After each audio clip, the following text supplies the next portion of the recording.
Hi! Narito na naman ulit ang inyong Reyna Kalamunding. At kung nakikita nyo, kasama ko ang pinakamagandang aso sa balat ng lupa, si Miggy.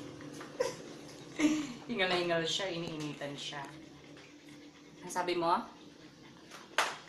Oo. Ayan. Andito si Reyna Kalamunding para alagaan ng aking aso na nawawala. Nahanap ko na rin siya sa wakas. Si Miggy. Diba? Ang gwapo-gwapo ng aking aso. Oh, kamukha ko, diba? Oh, diba? Saya-saya. Ang lamal tong asong to.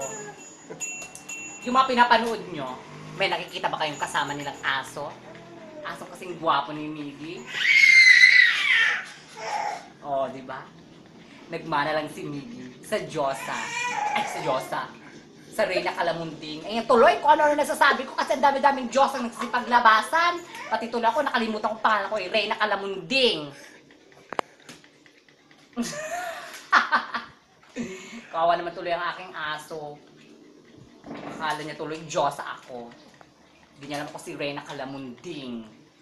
Di ba, Miggy? Miggy, tingin ka nga sa akin. O, di ba magkamukha na tayo? Kamukha mo na ang Reyna Kalamunding.